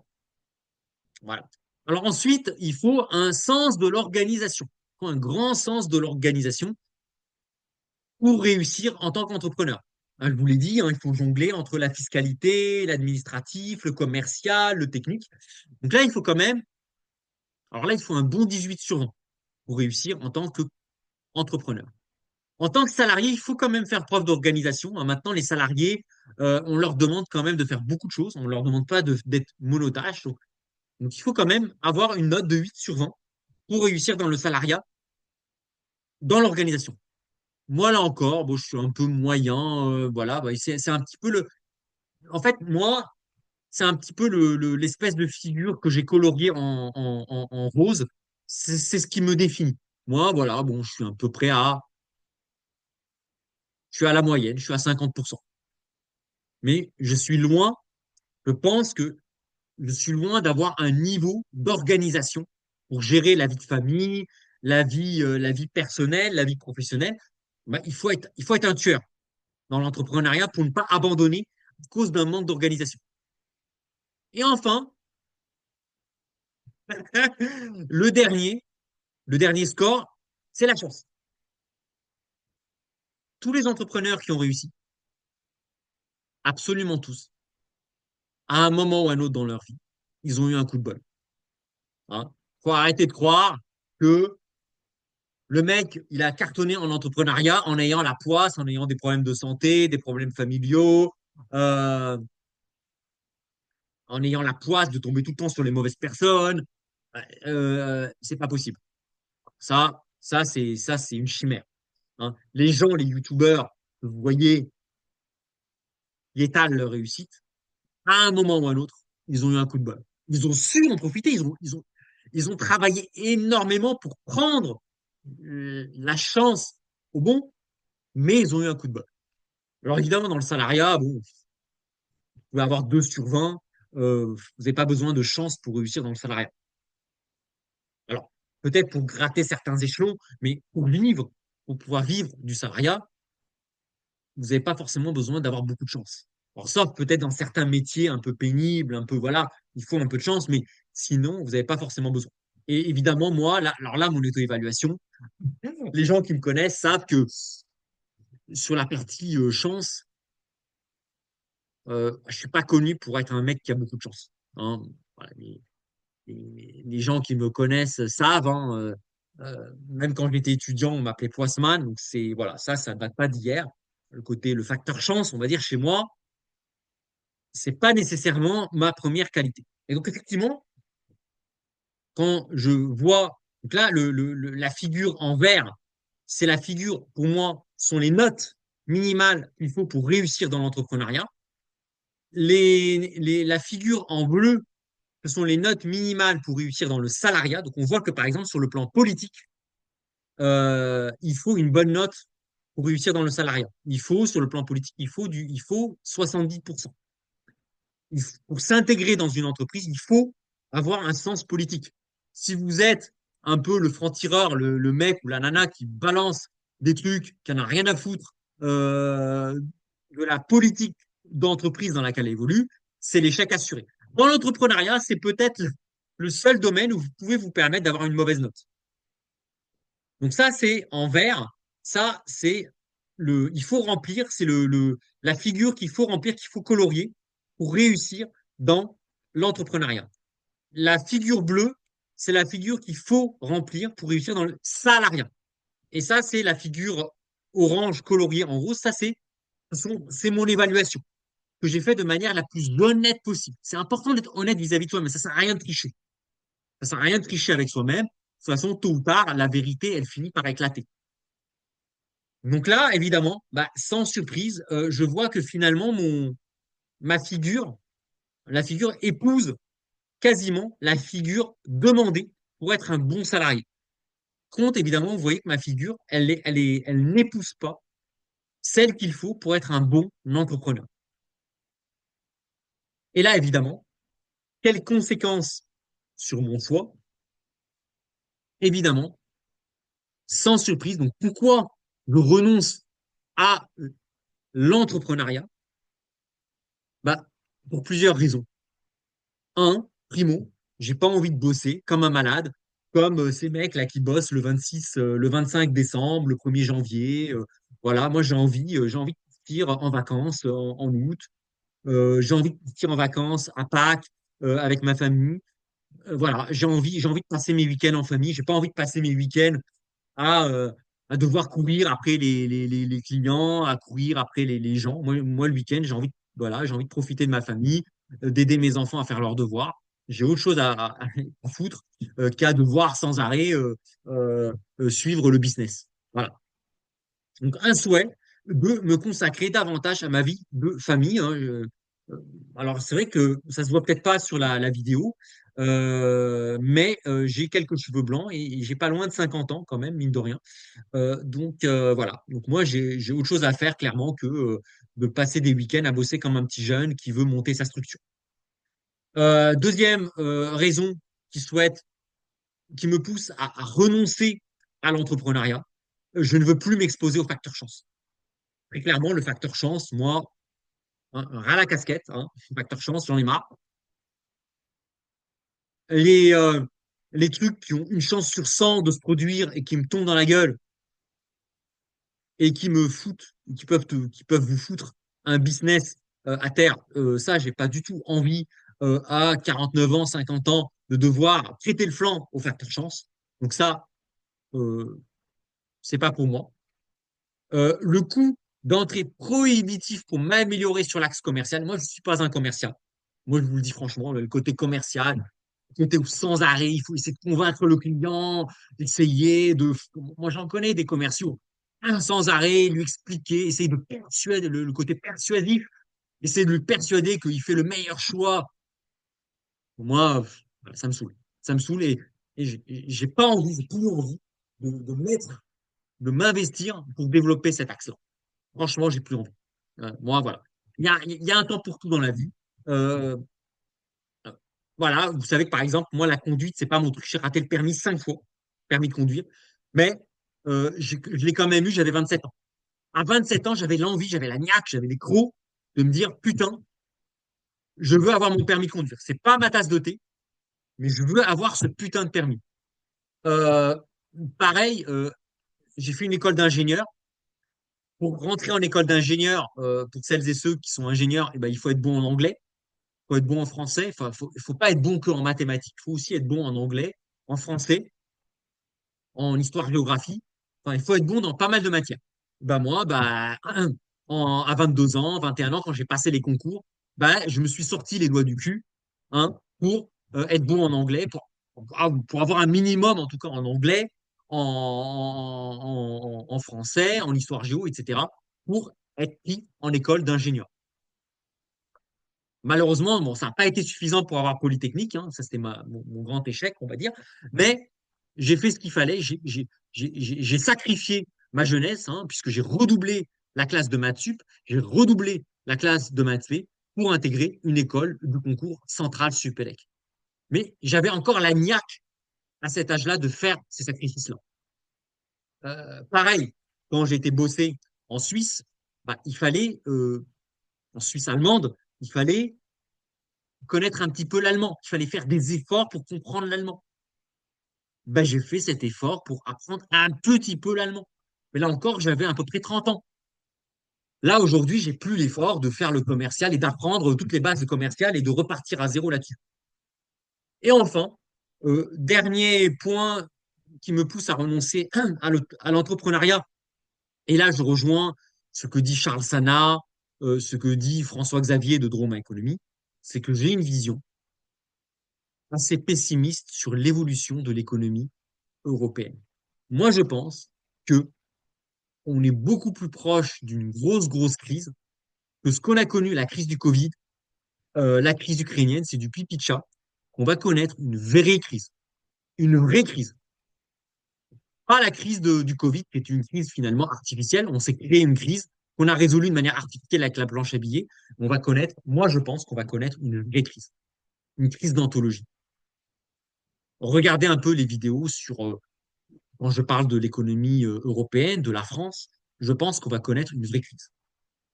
Et donc se lancer dans l'entrepreneuriat à l'aube d'une crise d'anthologie qu'on va connaître, c'est pas forcément la meilleure idée. Et donc voilà un peu ce qui me pousse, moi, à préférer le salariat. Évidemment qu'on combine le souhait de me consacrer à ma famille, de ne pas m'exposer aux facteurs chance. Hein, là encore, je suis désolé, les entrepreneurs qui ont réussi, je suis désolé, ils ont à un moment eu un petit peu de chance. Un peu comme les gagnants loto. À un moment, ils ont fait l'effort de jouer. À un moment, ils ont tiré les bons numéros. Moi, j'ai pas envie de m'exposer à ce facteur chance. J'ai pas envie de passer du temps sur le commercial et j'ai pas forcément une vision très optimiste du futur. Voilà. Alors, quelles conséquences?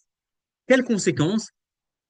Alors, pour celles et ceux qui me suivent, à qui je donne des conseils financiers, à qui je donne des cours particuliers, parce que j'aime bien donner des cours particuliers aussi, notamment en mathématiques, parce que j'aime les maths, et je pense que on se fait une idée des mathématiques qui pour moi est, enfin, on se fait des films sur les mathématiques.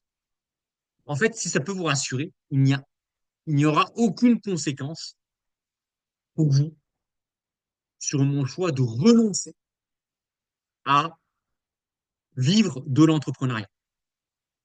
En fait, qu'est-ce qui va se passer en gros? C'est que je vais juste arrêter toute activité de prospection commerciale et de publicité. Voilà. Tout ce qui est commercial, tout ça, j'arrête. C'est pas pour moi. C'est pas mon trip, c'est pas mon truc. Ça m'intéresse pas. Faire le beau, faire le mariole, pour dire regardez, je suis meilleur, regardez moi ce que je suis capable de faire que le petit voisin ne fait pas. Moi, honnêtement, ça me gave. Alors bien évidemment, je continuerai à vous accompagner personnellement les personnes qui me suivent et qui me font confiance depuis 10 ans. Bien sûr, je ne vais pas vous abandonner en pleine nature. Surtout que ben, beaucoup d'entre vous qui me suivez, qui suivent cette chaîne, vous êtes des personnes de ma famille. Donc, bien évidemment, je ne vais pas vous abandonner. C'est pas mon style. Et contre, évidemment, c'est que je vais être beaucoup plus regardant sur la personnalité des gens qui font appel à moi. Voilà. Moi, voilà, la vie est courte, j'ai autre chose à faire que répondre à des questions de gens chiants qui passent. Alors, chiant, attention, c'est pas des gens qui posent des questions sur les marchés, sur l'immobilier, sur les impôts. Attention, il faut poser des questions. Comme les personnes à qui je donne des cours particuliers en maths, j'ai aucun problème qu'elles me posent des questions sur des cours qu'elles n'ont pas compris. Attention, je parle des gens chiants qui passent leur temps à critiquer. Ils sont jamais contents, qui rouspètent tout le temps. Ces personnes-là passent leur temps, là encore, à critiquer, ils sont jamais contentes, qui sont là. Ouais, mais Alix, regarde, je connais un tel qui a fait plus, un copain qui a fait plus 40%. Ouais, Alix, je connais un pote, je sais pas, dont son enfant, il a suivi un cours de maths particulier qui cartonne. Bah, désolé, si vous n'êtes pas content, dégagez. J'ai pas, J'ai pas de temps à perdre avec des gens, des râleurs qui passent leur temps à se plaindre. Donc là, vous êtes prévenus. Hein. Voilà, les gens qui sont pas contents, un peu soupolés, afuera, ça dégage. Ça va dégager. Voilà. Donc ça, c'est. Mais bon, mais ça, c'est une petite minorité. Hein. Peut-être qu'il y a un ou deux parmi vous qui se reconnaîtront, qui sont vraiment chiants, qui passent leur temps à critiquer, critiquer, critiquer, qui m'envoient 15 000 mails pour se plaindre. Voilà, ces personnes-là se reconnaîtront. Mais 99% d'entre vous, voilà, vous êtes des gens cool, des gens bien, vous posez des questions, vous êtes intéressés, et c'est normal, et c'est tout en votre honneur. Voilà.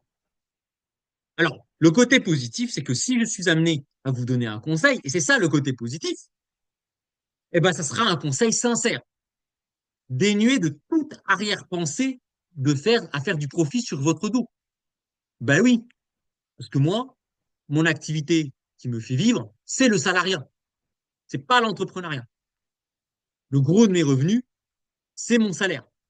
Donc, aucun intérêt, si vous avez une question à me poser, à ce que je vous pipote un discours bien ficelé pour vous pousser à investir dans telle solution ou pour vous pousser à faire appel à moi pour que je donne des cours de maths à votre enfant.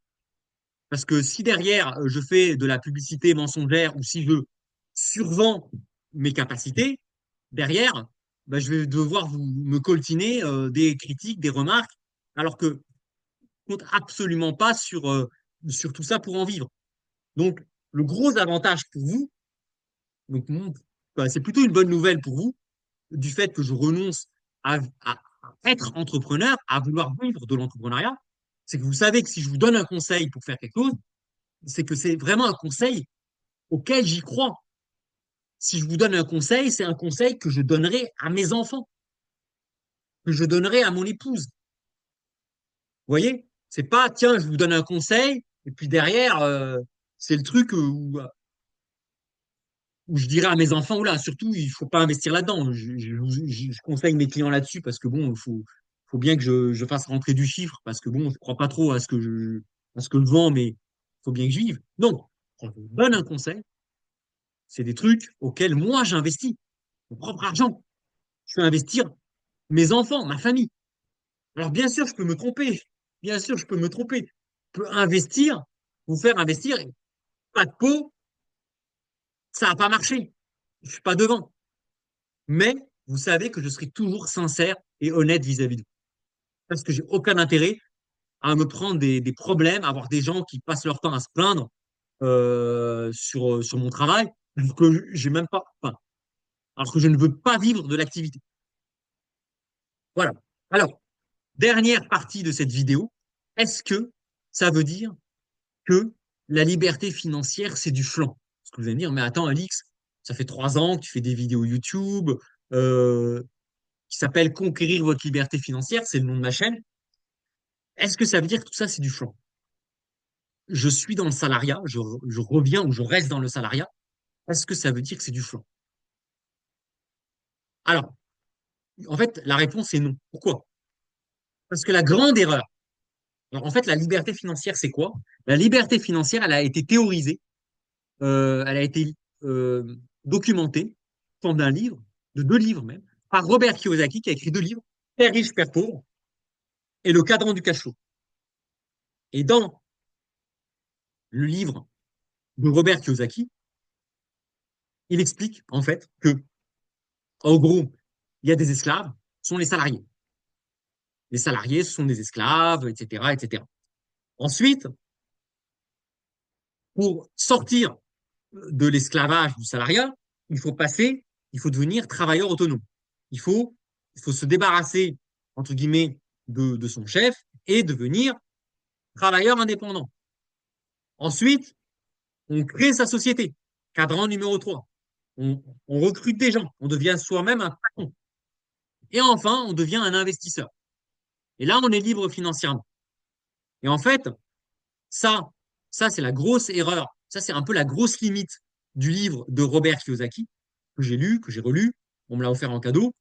C'est qu'en fait, en réalité, c'est que si vous êtes un salarié, un très bon technicien, et que vous vous forcez à passer par cadran 2, cadran 3, puis cadran 4, et que vous n'êtes pas commercial, par exemple, ce qui est mon cas, ben en fait, vous ne pouvez jamais devenir libre financièrement parce que vous êtes bloqué par les cadrans 2 et 3 qui nécessitent d'être un entrepreneur et d'avoir ces deux qualités qui sont le commercial et le leadership et l'organisation à moindre mesure. Or, quelqu'un qui est très bon techniquement dans ce qu'il fait, mais qui n'a pas ces qualités-là, bah, s'il devait suivre le livre de Robert Kiyosaki, bah, il ne pourra jamais être libre financièrement. Mais, mais, il est possible, sans avoir ces qualités commerciales de leadership, de devenir quand même libre financièrement en passant directement de la catégorie employé à la catégorie investisseur et en cumulant les deux. En cumulant les deux. Et c'est ce que j'explique là. On peut très bien devenir libre financièrement en se focalisant uniquement sur les cadrans 1 et 4, sans avoir à se faire chier avec les cadrans 2 et 3. Voilà. Si j'ai pas envie de, si j'ai pas envie de faire le mariole pour séduire de nouveaux clients, bah fuck quoi. J'ai pas envie de passer par les cadrans 2 et 3. Voilà. Alors, conséquence de cela, donc là, je parle de moi. Donc là, alors, j'ai tout converti en base 100. Donc, on m'a fait voilà, on m'a fait une proposition. Donc là, voilà, je vais changer d'employeur. Donc, on m'a fait une proposition, voilà, de salaire. Donc, si je prends, alors là, j'ai converti en base 100. En base 100, donc évidemment, parce qu'évidemment, le but, c'est pas d'afficher le salaire. Donc, en base 100, on va dire que je gagne 100. Donc, évidemment, j'ai tout mis en base 100. Donc, je gagne 100. Mon épouse gagne 50. On perçoit 40 euros de loyer, 40 de loyer. Donc là, ce sont tous les revenus. Donc là, ce sont les revenus actifs du salariat. Là, c'est le revenu passif. Donc, on reçoit 40 euros de loyer. On reçoit 6 euros de loyer de ce qu'on appelle de dividendes SCPI. On reçoit 2 euros de dividendes des actions. On reçoit 14 euros, ce sont les abondements, tous les plans d'épargne entreprises qui génèrent ce qu'on appelle des abondements. Les personnes qui ont des PE savent ce que c'est que les abondements qu'il y a dans les PE, donc 14 euros d'abondement. Les coupons, hein, les obligations, hein, donc tout ce qui est obligation datée génère 3. Donc là, évidemment, c'est pas 3 vrais euros, c'est en bas 100, hein, bien sûr. Les intérêts du CSL, alors les intérêts du CSL sont les intérêts du livret A, des comptes sur livret, 1 euro. Les plus-values réalisées, donc quand je prends mon patrimoine hors immobilier qui génère tous les ans des plus-values que je peux convertir en rémunération. Parce que les plus-values latentes, c'est rien d'autre que de la rémunération différée. Donc, si je mensualise mes performances, ça fait 17 euros. Et là, quand je vois les dépenses, donc les dépenses, alors les dépenses contraintes, donc les dépenses contraintes, se loger, se nourrir, les enfants, euh, tout ce qui est se déplacer, se chauffer, etc. 86, on a pas mal de dépenses contraintes, puisque les dépenses contraintes représentent 86% de mon salaire. On a beaucoup de dépenses contraintes, on a deux enfants, moi, ma fille aînée, elle fait du cheval, le cheval, vous savez que ça coûte, hein. Ma fille cadette vient d'être prise dans une école privée bien cotée. Donc, évidemment, ça fait pas mal de sous à verser pour chacun de mes deux enfants. Et donc, on a des dépenses contraintes assez élevées. À cela, on ajoute les impôts, parce que, bah oui, on a des taxes foncières sur l'immobilier, on a l'impôt sur les revenus fonciers, donc que l'on paye en plus de l'impôt à la source sur le salaire. Donc, on a 12. Et on a les dépenses de confort qui représentent 17% de mon salaire.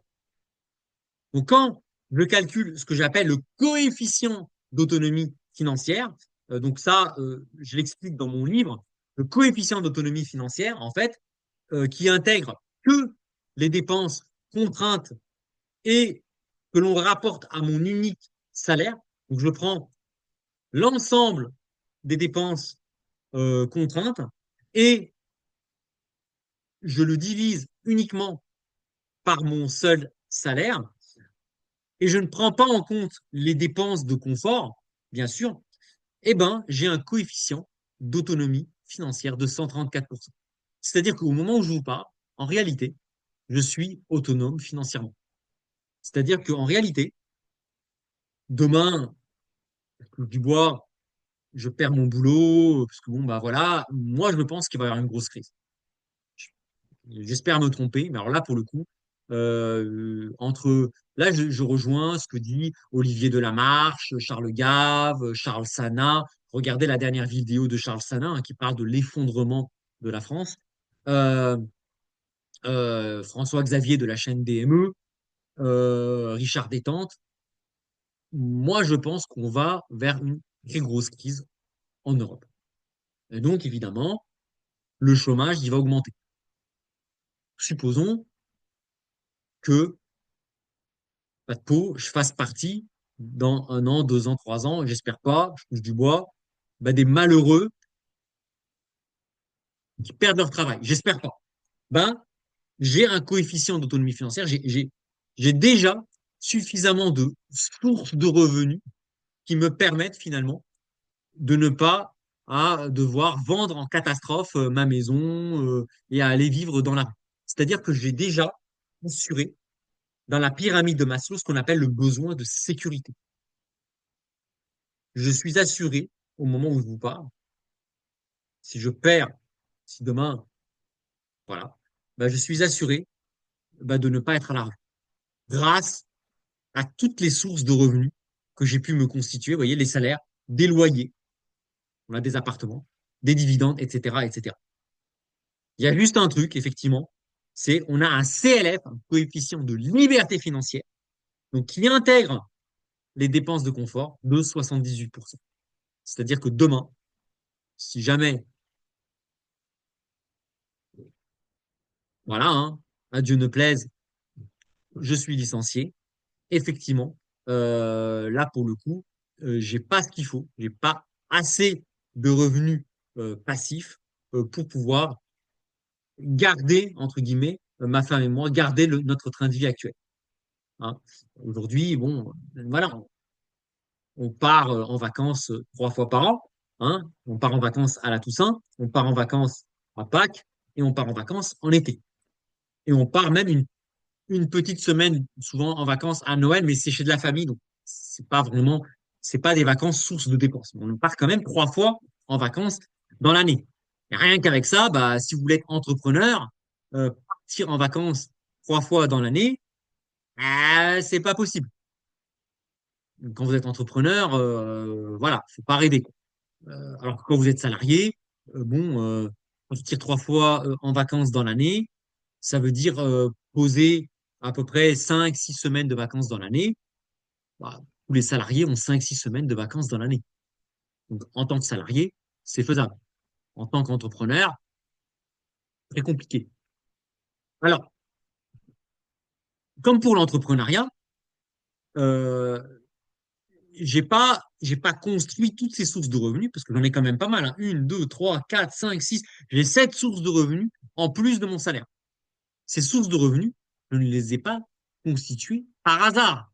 Ça fait depuis 2002, donc depuis 23 ans, que je bosse, que j'épargne de manière régulière, millimétrique, tous les ans, tous les mois, je fais des versements programmés dans les assurances vie pour rembourser des crédits d'investissement, dans les SCPI, etc., et dans le PER, etc., etc., etc.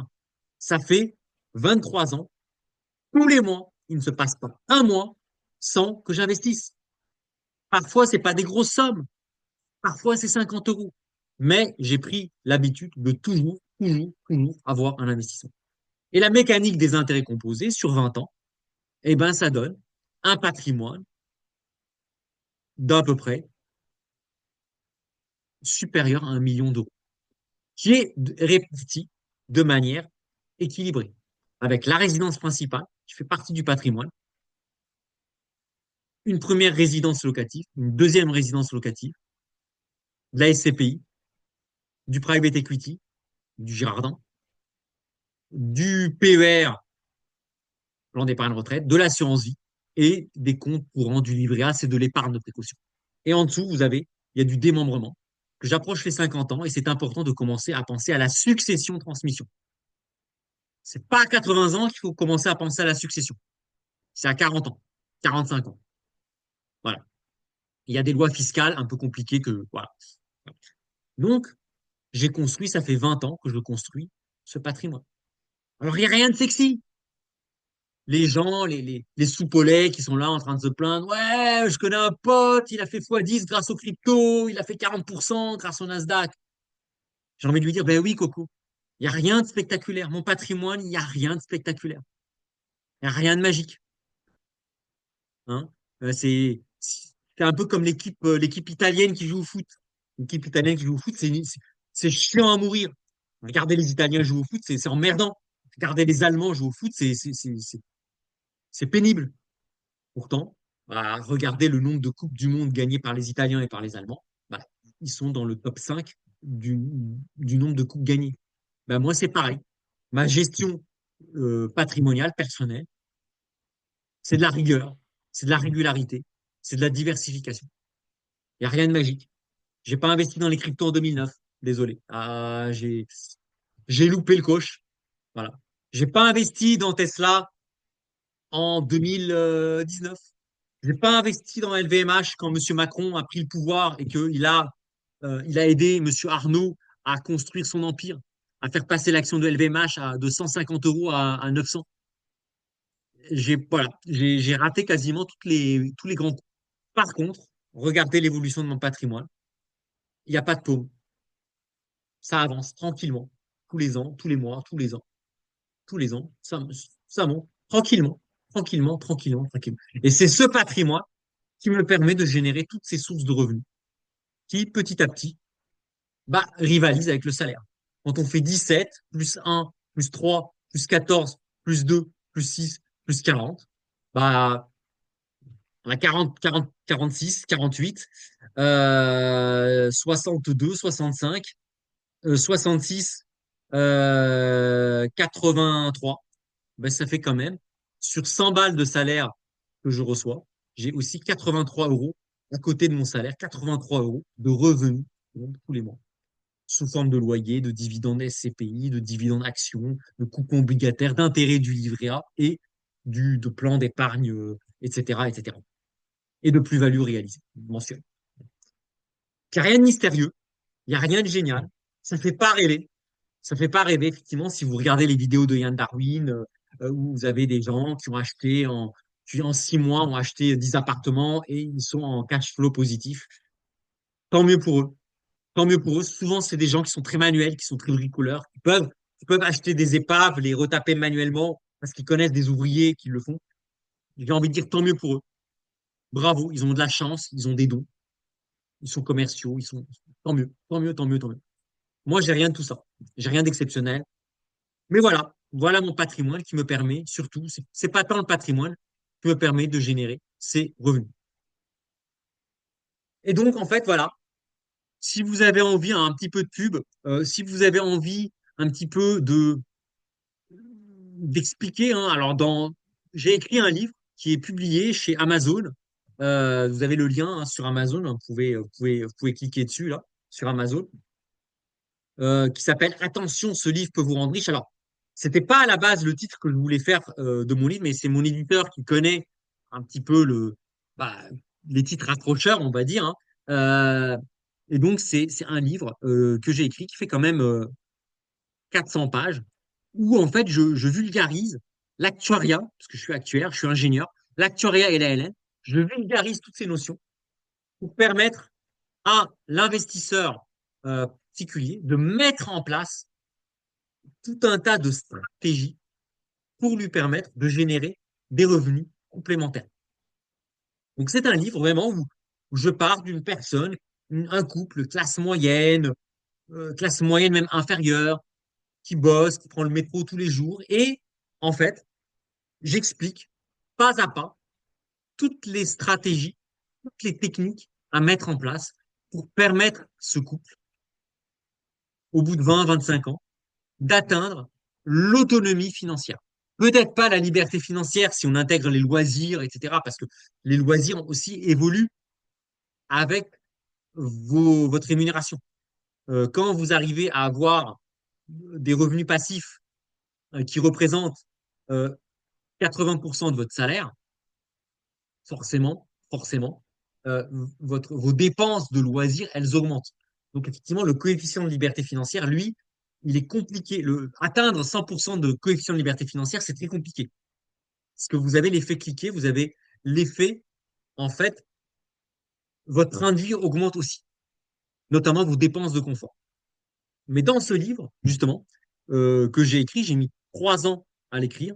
Mais en fait, j'explique comment mettre en place sur le long terme toutes les techniques, tout ce qu'il faut pour, au bout de 20 ans, effectivement, oui, ça fait pas rêver, je sais.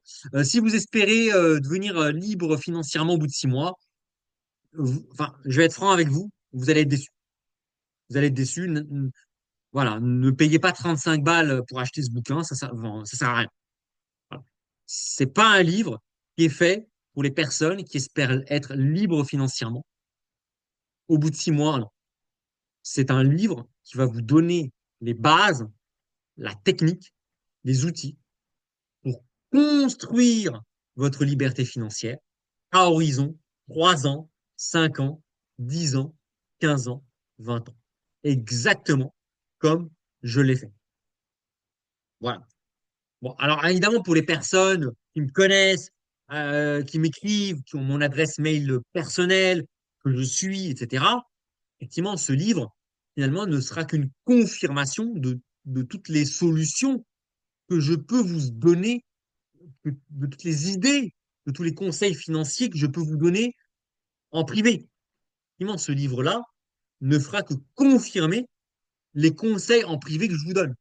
Maintenant, pour celles et ceux qui n'ont pas spécialement envie d'être accompagnés, il y a des gens, il y a plein de gens qui ont envie, bah voilà, de tout gérer par elles-mêmes, qui n'ont absolument pas envie de parler à un Gugus, moi ou un autre. Bah, ce livre-là, il peut être intéressant. Ce livre-là, il peut être intéressant parce qu'il vous apprend sur Excel à construire un vrai outil sur Excel, un outil, ce qu'on appelle un outil ALM, gestion actif-passif, mais sur Excel, donc appliqué aux particuliers. Alors, il ne s'agit pas de parler de vous apprendre à calculer une provision mathématique ou une PSAP, ça ne sert à rien. Pour un particulier, ça ne sert à rien. Mais toutes ces techniques de calcul de provision, ben, en fait, je les ai transposées à des techniques de calcul pour les particuliers pour optimiser les finances personnelles. Voilà. Donc, je vous laisse regarder cet écran, prendre note un petit peu, hein. Vous allez sur Google, vous tapez attention, ce livre peut vous rendre riche et vous aurez accès à mon livre que vous pouvez acheter directement sur Amazon. Voilà un petit peu sur ce que j'avais à vous dire. Voilà, donc c'est une vidéo vraiment où je vous parle vraiment du fond du cœur. Voilà, je suis pas là, voilà, je vous raconte pas de crack. Moi, j'estime en tout cas que l'entrepreneuriat, c'est pas mon truc. Peut-être, peut-être que si je m'étais lancé à 25 ans, 26 ans, 27 ans, ça aurait pu être mon dada. Mais franchement, voilà, à 40, 5 ans, 50 ans, bon, voilà, j'estime, en tout cas personnellement, que j'ai autre chose à faire que mettre tous mes œufs dans le même panier en comptant sur l'entrepreneuriat pour vivre. Ouais, j'ai pas envie, et encore moins compter sur le facteur France. Voilà un petit peu. Donc peut-être que cette vidéo j'espère que cette vidéo va pas vous casser le moral. C'est vrai que c'est beaucoup plus sympa de lire des vidéos, voilà, des vidéos euh, bah, de personnes que je respecte comme Yann Darwin, où il vous montre des exemples de personnes qui ont tout cartonné, qui ont tout explosé en 6 mois. Tant mieux pour elles, tant mieux pour elles. Bravo, bravo si au bout de 6 mois, il y a des gens qui ont réussi à vivre sous les cocotiers et à se générer 3 ou 4 fois leur salaire. Bravo. Voilà. Moi, j'ai pas trouvé la martingale. J'ai pas trouvé la martingale. Et je sais pourquoi. Voilà. Parce que bah voilà, il faut du commercial, du leadership et de la chance. Et ça, c'est ces trois. qualités que, voilà, que j'ai pas forcément et qui, évidemment, alors je pourrais peut-être les avoir, oui, peut-être si je passe 10 ans à me former, oui, mais bon, voilà, j'ai une famille, j'ai déjà un beau patrimoine, j'ai déjà mis en place des choses euh, pour investir. J'ai deux enfants pour lesquels je souhaite passer du temps. Ma fille aînée qui aime le cheval, ma fille cadette qui semble, il faut être toujours prudent, mais qui semble avoir des aptitudes, des facilités sur le plan scolaire et, et que je peux aider. Et donc, du coup, oui, j'ai plus la patience de passer mon temps à me forger un côté commercial ou de devenir le leader de la France du 21e siècle. Je n'ai pas cette prétention-là. Alors, c'est important d'être humble, hein, c'est important de connaître ses limites, ses qualités, ses défauts, etc. Donc voilà. Donc voilà. En tout cas, j'espère que je ne vous ai pas cassé le moral. Je pense que c'est important d'avoir une vision réaliste de ce que l'on est. Tout le monde n'est pas fait pour être entrepreneur. Tout le monde n'est pas fait aussi pour être salarié, parce que être salarié, c'est aussi des contraintes. C'est être capable de s'adapter, de se contorsionner pour s'adapter à une structure. Bon, moi, ça, c'est une qualité. Là, les personnes, en tout cas, qui ont été mes chefs, hein, j'ai eu plusieurs chefs qui peut-être voient cette vidéo, savent que je suis plutôt quelqu'un d'adaptable, quelqu'un qui peut se plier en quatre pour rentrer dans un moule, pour, pour être, pour être capable d'avoir un discours politique, pour m'axer par rapport à la politique d'une entreprise, d'une équipe. C'est ma force. Et ça, c'est ma qualité. Et c'est pour cela que si vous êtes plutôt politique, travailleur, mais sans être un fou furieux du travail, technique, mais pas envie de vous prendre la tête avec le commercial, le leadership, tout ça, bah, le salariat, c'est peut-être l'entrepreneuriat, c'est peut-être pas fait pour vous. Vaut mieux rester salarié, mais ça ne vous empêche pas de devenir libre financièrement. Voilà. Donc, entrepreneur, libre, la conquête de la liberté financière, hein, c'est le titre de cette chaîne, conquérir sa liberté financière ne passe pas nécessairement par la case entrepreneuriat. Vous n'êtes pas obligé, pour passer du cadran 1 au cadran 4 de Robert Kiyosaki, vous n'êtes pas obligé de passer par les cadrans 2 et 3. Si vous êtes leader, vous êtes convaincant, vous avez l'art de la persuasion, vous êtes commercial, et en plus vous avez ce petit coup de chance, cette baraka qui arrive au bon moment, foncez, entreprenez. La France a besoin d'entrepreneurs, attention. S'il n'y avait pas eu d'entrepreneurs, on serait aujourd'hui à la préhistoire. Christophe Colomb, c'était un entrepreneur. Il faut des entrepreneurs. Mais sachez que c'est pas fait pour tout le monde. Voilà. En tout cas, moi, personnellement, voilà, j'ai bien travaillé un petit peu tout ça. En toute humilité, c'est pas nécessairement fait pour moi. Voilà un petit peu sur ce que j'avais à vous dire. En tout cas, je vous souhaite une très très bonne semaine. Excusez-moi pour cette vidéo un petit peu longue. Je vais essayer un petit peu effectivement de la documenter sur YouTube pour fractionner le plan de cette vidéo. En tout cas, je vous souhaite une très très bonne journée. Prenez soin de vous, hein. La santé, c'est le plus important. Le fait d'être en bonne santé, déjà, il faut vous estimer, faire partie des chanceux. Le fait d'être en bonne santé.